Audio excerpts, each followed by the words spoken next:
علامہ صاحب کیا کہنا چاہیں گے؟ 12 ربیع الاول آقائے دو جہاں حضرت محمد صلی اللہ علیہ وآلہ وسلم کی ولادت کو بڑے جوش و جذبے سے منایا جا رہا ہے۔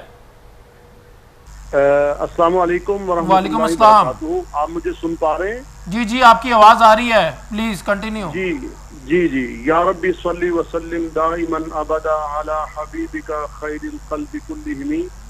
دیکھیں، آج حضور نبی کریم صلی اللہ علیہ وسلم کو اس دنیا میں تشریف لائے ہوئے 1500 سال ہو چکے ہیں۔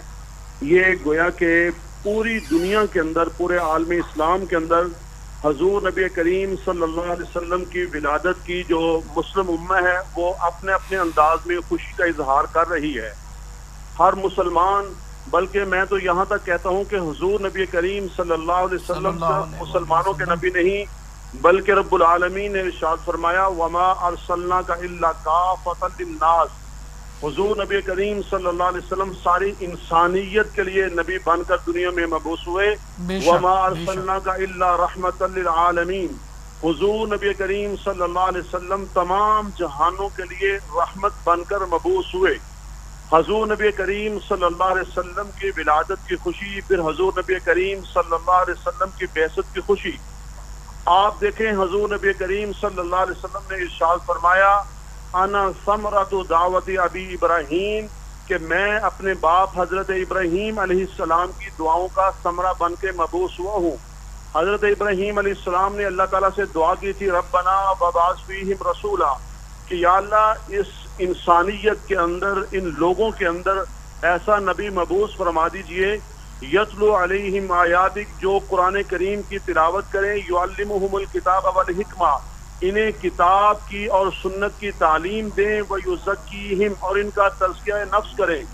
حضور نبی کریم صلی اللہ علیہ وسلم جب اس دنیا میں تشریف لائے، وہ منظر بھی بڑا عجیب و غریب منظر تھا کہ اگر آپ سیرت کی کتابوں میں پڑھیں گے تو حضور نبی کریم صلی اللہ علیہ وسلم کی بعثت کے اوپر جو خوشی کا اظہار کیا گیا، وہ صرف انسان نہیں، وہ عالم اسلام، وہ تمام عالمین کے اندر جو ایک خوشی کا منظر تھا۔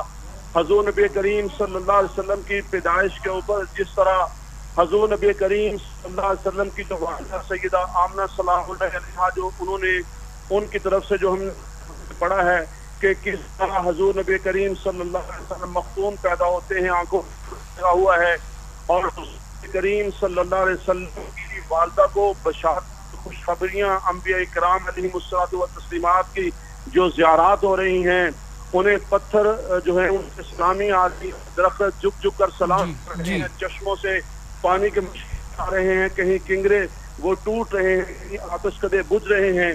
حضور اقدس کے رخ پر وہ انوار کا عالم دیکھیں، وہ کیا ہوگا، وہ منظر کیا ہوگا۔ کسی نے بڑی خوبصورت انداز میں بات کی ہے کہ حضور نبی کریم صلی اللہ علیہ وسلم جب دنیا میں مبعوث ہوتے ہیں، حضور آئے تو سر آفرینش پا گئی دنیا، اندھیروں سے نکل کر روشنی میں آ گئی دنیا، بجھے چہروں سے زنگ اترا، ستے چہروں پہ نور آیا۔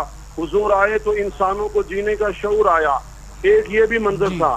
اور حضور نبی کریم صلی اللہ علیہ وسلم جب مبعوث ہوتے ہیں تو آپ دیکھیں وہ دور جاہلیت تھا، کس طرح لوگ لڑتے تھے، بھیڑ بکریوں کے اوپر، چشموں کے اوپر کس طرح لڑائیاں ہوتی تھی، حرب البصوص کے نام سے کتابوں میں 100 سال کی جنگیں ہیں، لیکن حضور نبی کریم صلی اللہ علیہ وسلم نے ان لوگوں کو جناب کس طرح ایک لڑی میں پرو دیا، ان لوگوں کو کیسے انسانیت سکھلا دی کہ وہ راہزن تھے اور راہبر بن گئے، ہادی اور مہدی بن گئے، کہ جناب بھیڑ بکریوں کے اوپر لڑنے والے تھے، لیکن کیسے قرآن نے ان کا نقشہ پیش کیا وَيُؤْثِرُونَ عَلَىٰ أَنفُسِهِمْ وَلَوْ كَانَ بِهِمْ خَصَاصَةٌ، کہ وہ ایک دوسرے کو اوپر جانے قربان کرنے والے بن گئے۔